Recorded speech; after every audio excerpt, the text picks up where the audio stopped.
Bueno, finalmente aquí, acompañarnos hoy, sí, sobre este tema tan interesante como es la radiobiología, fundamental para todo lo que tiene que ver con la protección radiológica. Evidentemente es uno de los puntos más fuertes y más trascendentales, ya que vamos a vincular el caso biológico, qué ocurre a la escala más macro hasta ahora, y los invitamos por supuesto a que nos puedan ir acompañando en las diferentes presentaciones que ya hemos realizado hasta ahora, ¿sí? Lo pueden ver allí en nuestro canal de YouTube, por supuesto, con muchísimo gusto. Muy bien, entonces el día de hoy conversaremos sobre radiobiología. Antes de hablar sobre radiobiología, evidentemente tenemos que tocar algunos puntos importantes, ¿sí? Y para ello creo fundamental comenzar a hablar de nuestra princesa, ¿sí? Pero no es ni la que vemos ahorita en pantalla, ni tampoco estas princesas que están allí peleándose, ni siquiera mi propia princesa, ¿sí? Que aquí está en la ventana de Julieta. Ninguna de estas princesas es con la que vamos a conversar el día de hoy.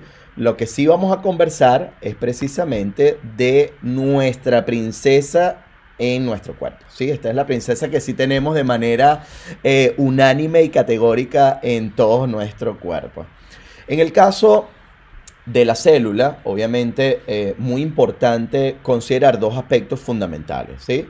El primero es que, digamos, se consideraba digamos, el blanco o el objetivo, y era incluso uno de los dogmas de lo que era la radiobiología, el tema de que, bueno, el ADN nuclear, por supuesto, formaba parte de lo que pudiera ser ese objetivo de la radiación y con el cual pudiéramos provocar un daño irreparable a la célula. Si bien esto es cierto, ¿sí? También es cierto que la radiación puede afectar otros organelos, otras estructuras a lo interno de la célula, con lo cual pudiera estar provocando también la muerte celular programada, también conocida como apoptosis. Entonces, tenemos una multiplicidad de factores. Así también tenemos el tema, por ejemplo, del efecto bystander. Por acá nos comentan que no se escucha. Rogelio, ¿tú? ¿Sí? ¿Me oyes? ¿Sí? Ok. Sí, por aquí nos comentan que no se escucha. Vamos a ver, ahí Rogelio te va a estar escribiendo, Jessica, al respecto de eso. Sin embargo, ahí creo que es más un tema del YouTube, ¿sí? De todas formas, verifiquen por allí. Aquí seguimos, ¿sí? Entonces, bueno, ¿qué ocurre? Perfecto, perfecto. Ya José, Shandy, Irving, perfecto, perfecto. Muy bien, maravilloso. Seguimos. Entonces, ¿qué ocurre a nivel de la célula? Que obviamente tenemos que ser como Mario, ¿sí? Ese Mario que busca, por supuesto, de proteger a la princesa hasta con su vida. Bueno, ciertamente nosotros también tenemos que realizar lo propio. Es decir, tenemos que ver bajo qué mecanismo yo puedo lograr proteger a la célula. Pero si quiero proteger a la célula, necesito comprender muy bien cuáles pueden ser las interacciones y qué es lo que pudiera estar ocurriendo a ese nivel cuando la radiación interactúa con ella. Para ello, debemos comenzar con la comprensión de lo que es la organización de nosotros como seres vivos, ¿sí? Evidentemente, nosotros somos individuos, estamos conformados por sistemas, obviamente estos sistemas por órganos, ellos por tejidos, estos a su vez por células y por supuesto por estructuras subcelulares, ellas a moléculas y por supuesto los átomos. Ahora bien, ¿qué ocurre? ¿Qué pasa aquí? Nosotros ya hasta ahora, en los demás conversatorios, hablamos lo que ocurría hasta este nivel. Es decir, permítanme acá, pantalla del puntero, todo lo que tenía que ver con este punto, ¿sí? A nivel del átomo y de las moléculas, ¿sí? Aquí tenemos un acentico que nos falta, pero fíjense que aquí tenemos entonces el caso de átomos y moléculas. Luego de ello tenemos por supuesto entonces todas las interacciones, todo lo que vimos entre el tema de ionización, todo lo que tenía que ver con los efectos fotoeléctricos o Compton ocurren al primer nivel, al nivel atómico. Ahora bien, debemos comprender qué va a pasar con ese nivel atómico cuando lo llevamos a nivel molecular y por supuesto qué va ocurriendo a lo largo de esta cadena. Ciertamente, la primera cadena de eventos, digamos, y es una de las consideraciones más importantes cuando hablamos, por ejemplo, de fotones, es decir, de rayos X o de rayos gamma, estamos hablando de una acción indirecta, es decir, esta radiación va a provocar, digamos, que ese fotón incidente en forma de rayos X, por ejemplo, se traduzca y se absorba y genere un electrón rápido, genere la producción de un electrón. Fíjense que esto ocurre en 10 a la menos 15 segundos. Y fíjense que desde que el electrón rápido produce un radical ion, este a su vez un radical libre, genera cambios químicos, estamos entre 10 a la menos 15 y 10 a la menos 5 segundos. Por lo tanto, es completamente inmediato. Luego comienza todo el proceso que tiene que ver con los cambios químicos a partir de la ruptura de enlaces covalentes, de la modificación que hemos realizado acá a nivel atómico, y esto puede durar entre horas y días. Ya aquí en este momento podemos estar viendo una serie de efectos biológicos, y esto es uno de los puntos más importantes en donde vamos a poder diferenciar luego, vamos a ver entonces esa diferencia en términos temporales de dos tipos de efectos. Yo los invito a que aquí podamos ir compartiendo, a ver, por allí en nuestras redes sociales también nos pueden seguir como, y lo voy a colocar acá como @Zerovka, ¿sí? Que estamos publicando cosas bien chéveres tanto en el Instagram como en el Facebook, cosas distintas, pero por ejemplo en el Instagram los invitamos a que colocaran, por ejemplo, cuáles eran los dos efectos que conocen cuando la radiación interactúa con la materia viva. Vamos a ver ahora aquí en nuestro chat en vivo a ver qué nos dicen, a ver cuáles son esos efectos que ustedes conocen. Vamos a ver. ¿Cuáles serán esos efectos biológicos de la radiación? Nos acordaremos, ¿sí? Tenemos algo de idea sobre ello. Vamos a ver.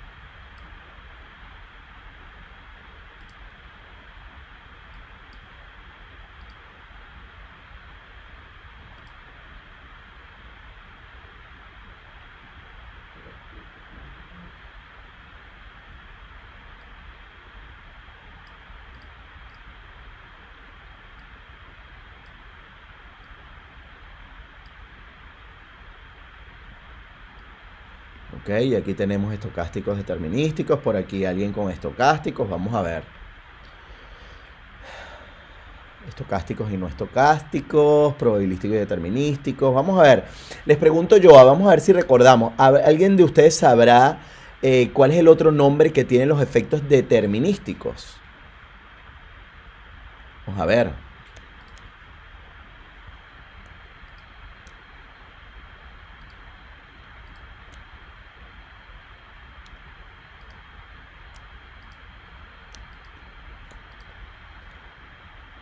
Muy bien, por aquí no hemos todavía llegado.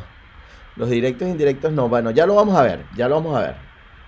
Vamos a seguir acá para que vayamos comprendiendo y precisamente para poder ver entonces esos efectos biológicos, ¿sí? Quiero que estemos bien atentos sobre todo a esto porque el ICRP ha sido bien claro al respecto de lo que denominamos efectos digamos probabilísticos y lo que conocíamos como efectos determinísticos, que ahora se llaman reacciones tisulares nocivas, ¿sí? Antes de poder hablar de esos efectos tenemos entonces que comprender de qué trata la radiobiología.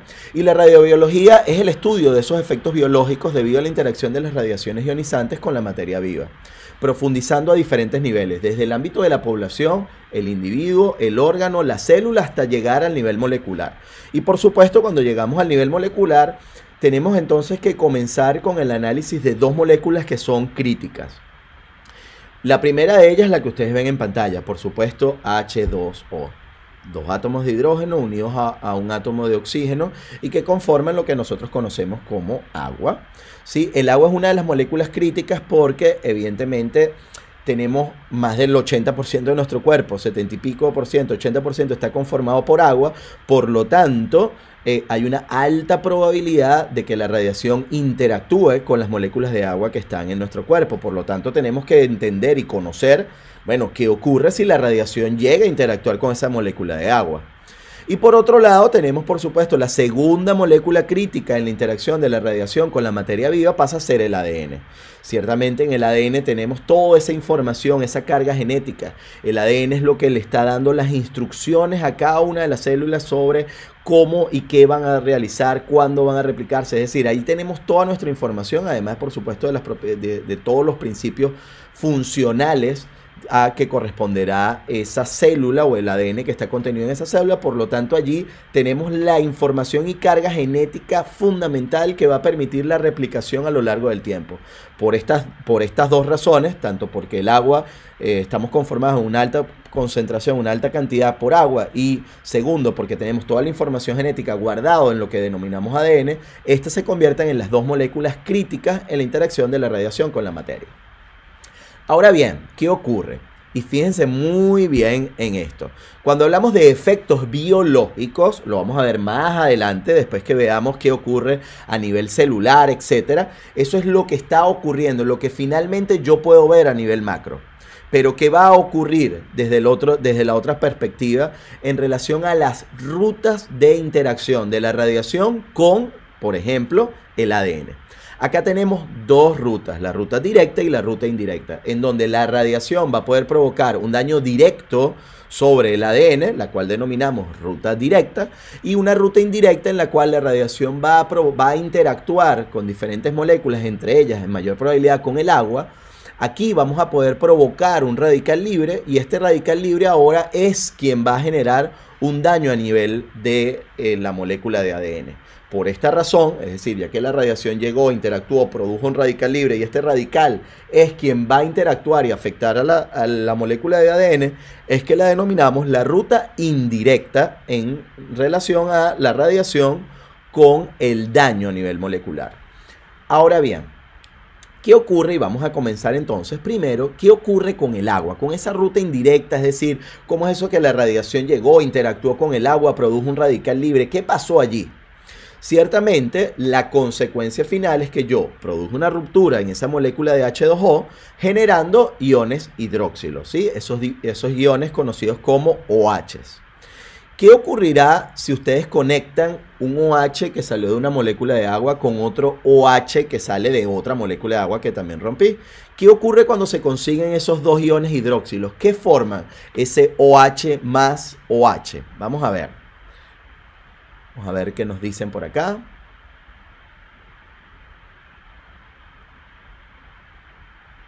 Ciertamente va a provocar lo que conocemos como peróxido de hidrógeno, ¿sí? El peróxido de hidrógeno, también conocido como agua oxigenada, es muy buena para las chicas que se realizan el tinte en el cabello, etcétera, o para quienes nos cortamos jugando lo que sea, fútbol. Obviamente es perfecto, ¿sí? En manera externa, pero a manera interna es complicado porque generamos a nivel celular, a nivel más macro, en el caso celular, estamos colocando un ambiente que no es el más apto para el intercambio de iones y al intercambio de nutrientes entre el medio intercelular, ¿sí? Con respecto a lo que sería la célula. Pero también a nivel molecular, ese peróxido de hidrógeno va a poder, esos iones hidróxilos van a poder también atacar a las moléculas de ADN, ¿sí? Provocando entonces daños en lo que nosotros conocemos como la ruta indirecta, en la cual la radiación interactúa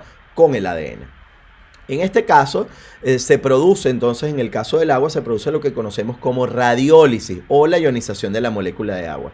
No voy a entrar en detalle acá, ya que esto es parte del curso, digamos, más avanzado en términos de radiología, pero lo que sí es importante es la conexión entre lo que serían esos iones hidróxilos provocando lo que es el peróxido de hidrógeno. Ahora bien, ¿qué ocurre? Entonces, ya vimos cómo la radiación puede interactuar con la molécula de agua provocando iones hidróxilos, y estos combinados provocar un ambiente que no es apto, no es propicio para el intercambio de nutrientes entre el celular y su medio externo. Y por otro lado también tenemos que parte de esos radicales libres y esos electroncitos que vimos por allí en medio de la radiólisis del agua pudieran llegar a provocar un daño a nivel del ADN. Pero ¿qué pasa con el ADN? ¿Cómo está estructurado el ADN? El ADN está ubicado evidentemente a nivel de nuestros cromosomas, ¿sí? Y por eso les quisimos traer una especie de zoom de lo que sería esa macromolécula de ADN, en la cual evidentemente lo tenemos ubicado dentro de lo que es el núcleo de la célula. Sin embargo, también sabemos que tenemos ADN mitocondrial, pero lo importante acá es ¿Qué ocurre? Fíjense, y aquí una de las primeras particularidades del ADN, que además a mí de verdad me llama muchísimo la atención y siempre me ha interesado. Yo de verdad les tengo que admitir que lo que es medicina nuclear y radiobiología creo que son mis dos áreas como las más apasionantes, ¿no? Lo primero que vemos en el caso de ADN es que las bases nitrogenadas, ¿sí? Esos nucleótidos que ustedes allí conocen, esas bases nucleotídicas como son el caso de la guanina, la citosina, la adenina y la timina, estas bases nucleotídicas van a mezclarse, van a poderse combinar, pero esa combinación, fíjense que pasa también por hacer un análisis. Si ustedes se dan cuenta, tanto la guanina como la adenina tienen una estructura de doble anillo, muy distinta a la estructura de un solo anillo que tienen la citosina y la timina. Por lo tanto, incluso dentro del ADN pareciera, ¿sí?, que tenemos un área que pudiera estar más robusta, que pudiera ser incluso más radioresistente que un área en la cual yo pudiera tener un solo anillo y que al retirar parte de la información o interactuar la radiación con esta base nucleotídica pudiera generar un daño de manera más inmediata.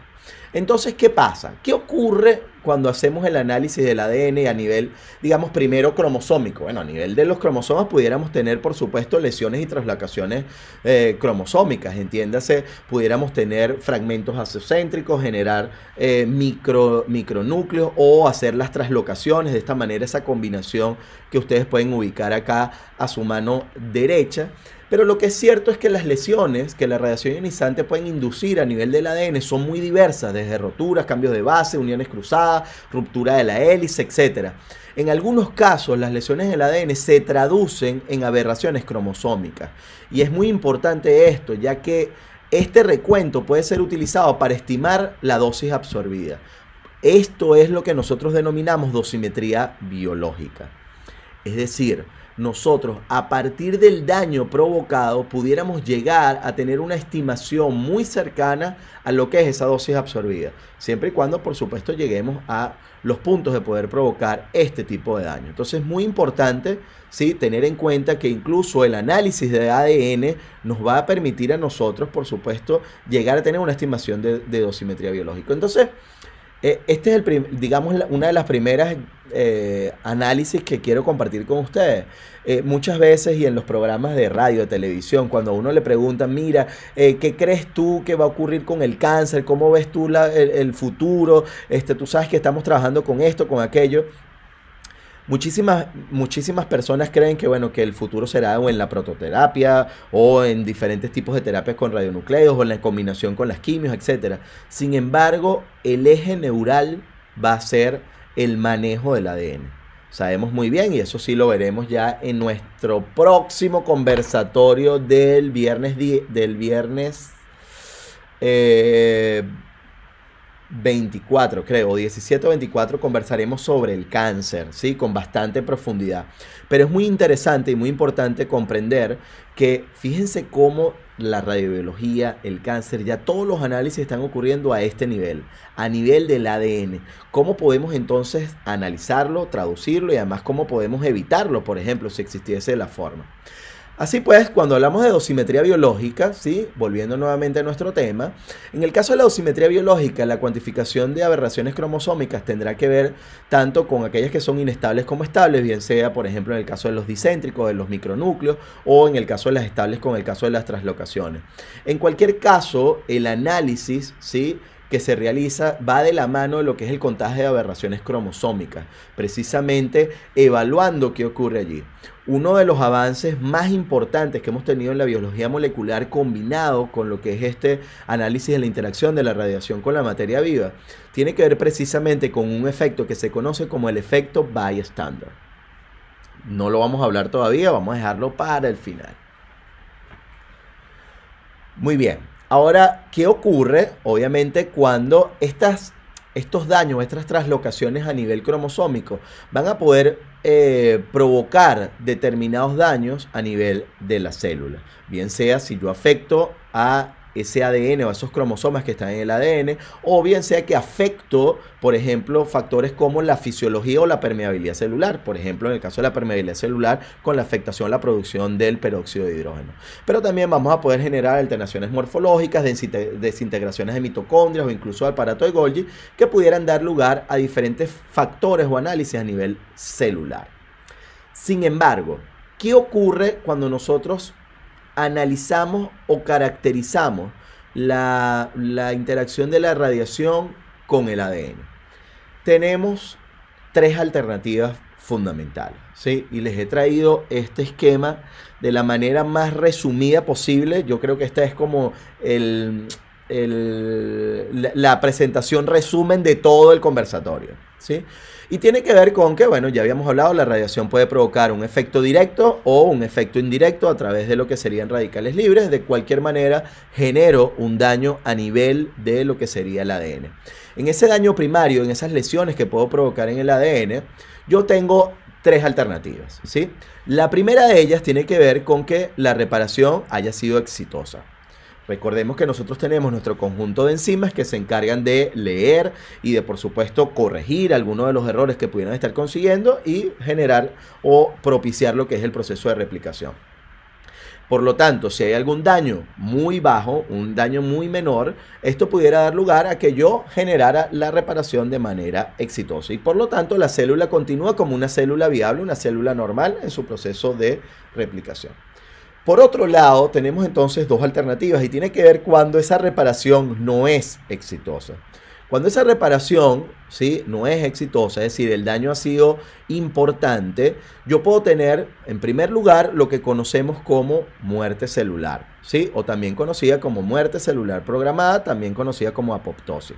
En el caso de la muerte celular, va a provocar una lesión finalmente a nivel de los órganos y esto pudiera traer como consecuencia final una muerte en el organismo. En el caso de la muerte celular, fíjense bien qué ocurre. Yo estoy dañando esa cadena de ADN, generé una ruptura en las dos hélices, hice la pérdida de algunas bases nitrogenadas, generé un daño tan irreversible que ese ADN no va a poder continuar en su proceso de replicación y por consiguiente la célula va a morir. En este caso, fíjense que vamos a ir conectando que en la medida en la cual yo genero mayor cantidad de muertes celulares, voy a generar una mayor gravedad del daño. Fíjense bien, ¿qué ocurre? Yo llego, la radiación interactúa, por ejemplo, con las moléculas que conforman mi piel, ¿sí? En ese momento, si generó o interactúa solamente con 100 moléculas, generaré un daño leve a nivel de 100 moléculas. Pero imagínense ahora a nivel de 100 células, perdón. Ahora imagínense por un momento que en cambio de ser 100, sea 1000 o 10.000 o 100.000 las células afectadas por la radiación. En ese sentido, por supuesto, en la medida en la cual yo aumento la cantidad de muerte celular, aumento también la gravedad del daño. De aquí, fíjense bien que tenemos lo que conocemos como efectos determinísticos, también conocido como reacciones tisulares nocivas. El ICRP, y sobre todo en el ICRP 118, pero desde el 103, ha venido estableciendo que los efectos determinísticos deben llamarse efectos o reacciones tisulares nocivas. Ya vamos a ver por qué.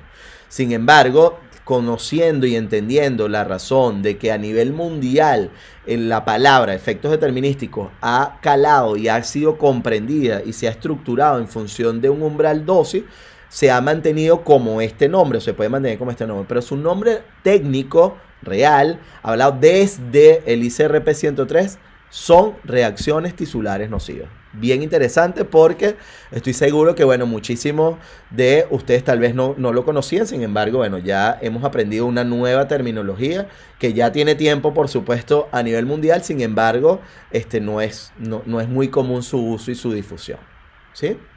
Muy bien, por otro lado tenemos entonces la tercera alternativa. Tuvimos reparación exitosa, muerte celular y ahora tenemos, ¿sí?, una modificación a nivel de la célula, lo que nosotros conocemos como una mutación.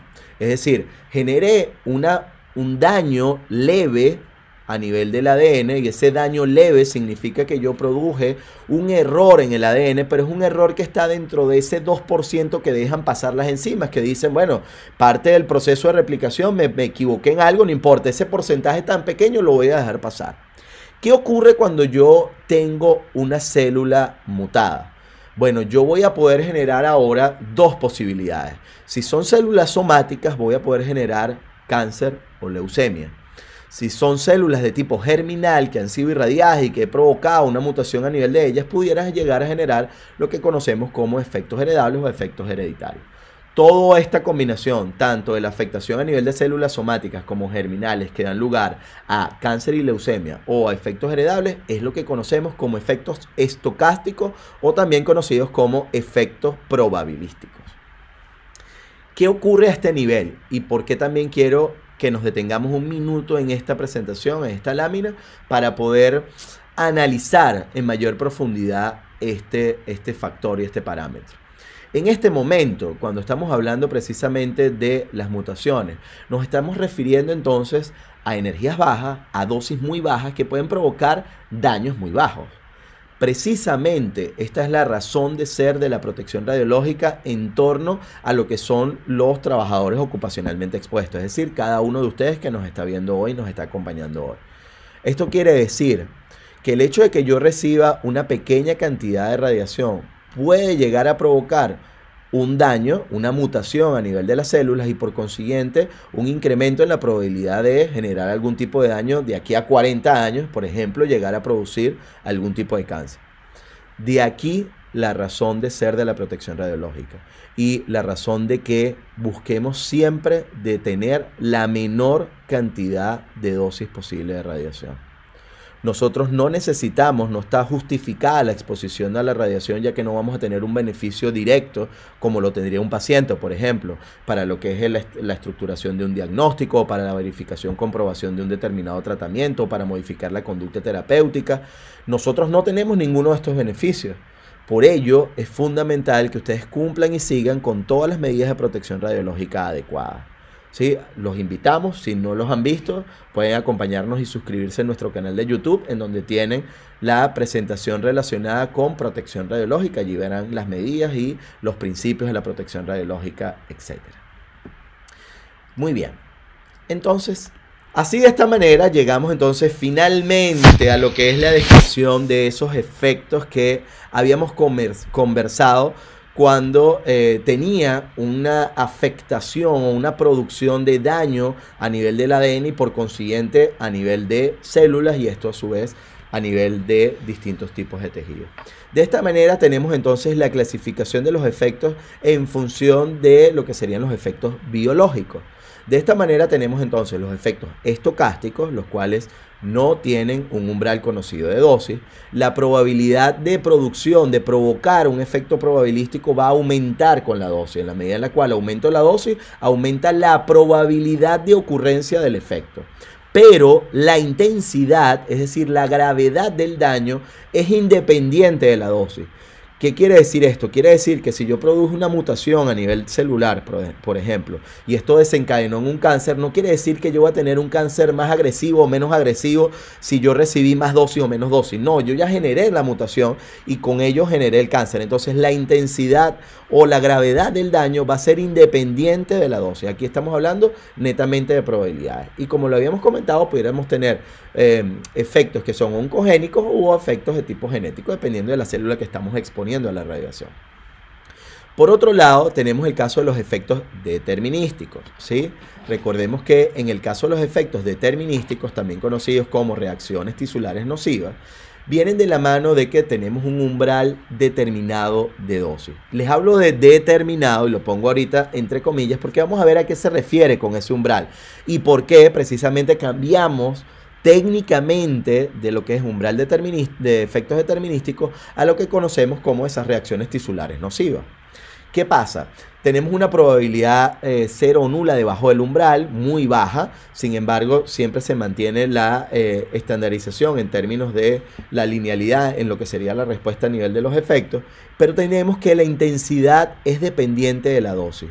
Es decir, aquí, conforme aumentamos la dosis, aumentamos también la gravedad del daño. Entonces, en el caso de los efectos determinísticos o reacciones tisulares nocivas, tenemos un umbral de dosis determinado a partir del cual podemos ver un determinado efecto, y tenemos que la intensidad o gravedad del daño aumenta conforme aumenta la dosis, ¿sí? Tendremos algunos ejemplos, obviamente en función de las células que pudieran estar afectadas.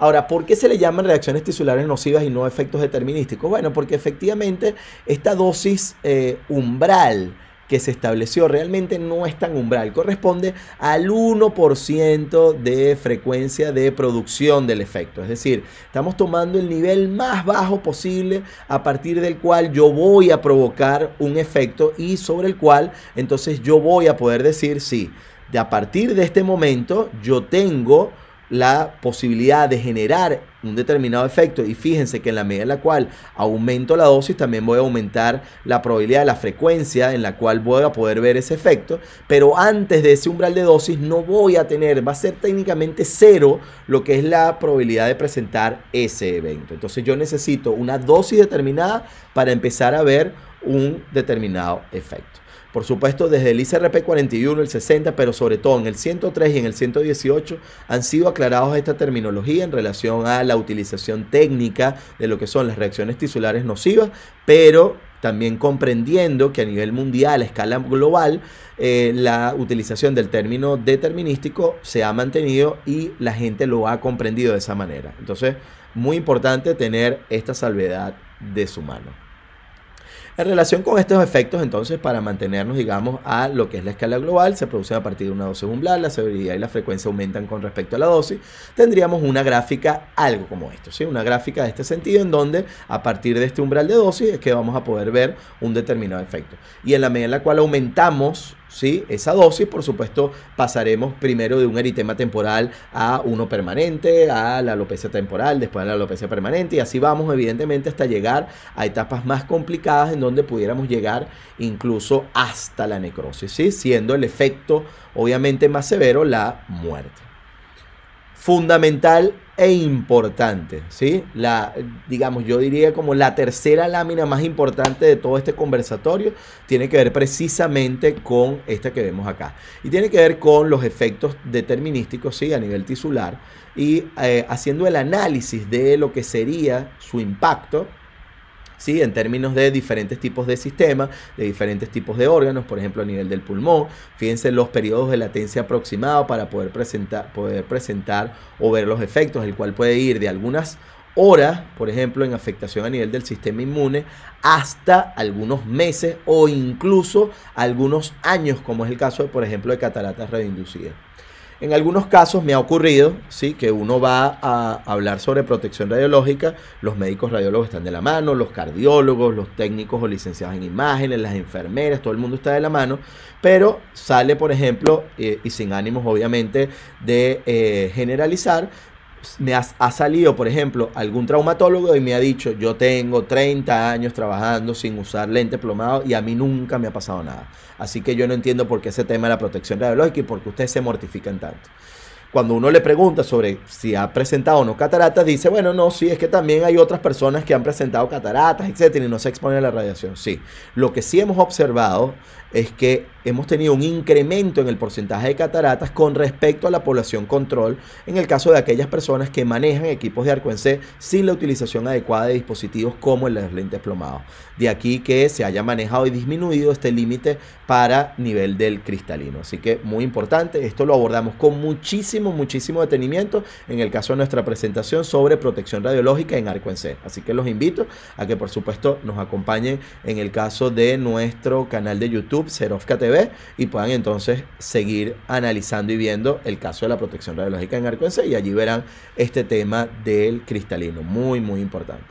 Obviamente tenemos diferentes tipos de efectos determinísticos que pueden ir desde la cavidad oral, osteoradionecrosis, por supuesto la podemos ver a todos los niveles, ¿sí?, incluso a nivel radiográfico. También podemos ver, ¿sí?, más de osteoradionecrosis, alopecias también podemos identificar, por ejemplo, en el caso en la cual hemos podido observar algunos efectos, no solamente a nivel de accidentes que ocurren con fuentes industriales o con el caso de las bombas de Hiroshima y Nagasaki, sino también con accidentes que han ocurrido en la práctica médica, ¿sí? Por ejemplo, en el caso de tomografía. Por allí también tenemos en nuestra descripción, en uno de nuestros videos de protección radiológica en tomografía, el caso de los accidentes muy particulares donde pudimos observar efectos determinísticos. De igual forma, como les comenté, el tema de algunos casos de alopecia, también el caso, por ejemplo, de procedimientos de intervencionismo, sin importar el país en el cual nos encontremos, desde Estados Unidos hasta Europa, pasando por Asia, América Latina, todos tenemos posibilidades de llegar a presentar efectos determinísticos en nosotros como trabajadores ocupacionalmente expuestos, porque exponemos alguna zona del cuerpo, en especial, por ejemplo, el caso de los cirujanos, el dorso de la mano, ¿sí? O en nuestros pacientes, en mayor probabilidad, obviamente lo vamos a ver en nuestros pacientes porque sobre ellos radica o exponemos lo que es el haz de radiación primario, donde podemos ver o estar viendo entonces obviamente la mayor cantidad de afectación posible, ¿sí? Lo podemos ver a todos los niveles en términos de cardiología o de radiología intervencionista, podemos ver estos efectos, incluso en el caso de los trabajadores ocupacionalmente expuestos y en los primeros momentos, por ejemplo, como fue en el caso de Brasil, en el caso latinoamericano, uno de los primeros casos reportados a nivel de América del Sur, precisamente fue el caso que les traigo por acá, ¿sí? En 1971. Recordemos que en los inicios de la radiología, obviamente, los médicos tenían que soportar a los pacientes, tomarlos, mientras se realizaba la exposición a la radiación, y por supuesto las manos quedaban expuestas de manera continua, paciente a paciente, con la radiación de tipo ionizante. También tenemos efectos, por ejemplo, somáticos que hemos podido identificar en el caso de accidentes como el caso de Guyana, etcétera, diferentes accidentes que han ocurrido a nivel mundial y que están reportados por el Organismo Internacional de Energía Atómica. Estos accidentes los abordaremos en un próximo conversatorio, ¿sí? Que por allí lo tenemos ya planteado para agosto, así que se los haremos conocer en el momento adecuado. Y finalmente tenemos entonces lo que conocemos como efectos estocásticos. En el caso de los efectos estocásticos, ¿qué ocurre? En el caso de los efectos estocásticos, vamos a tener, por supuesto, lo que les comparto acá. Vamos a ver si me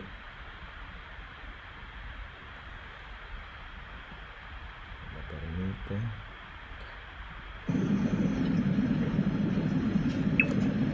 Muy bien. ¿Qué vemos acá?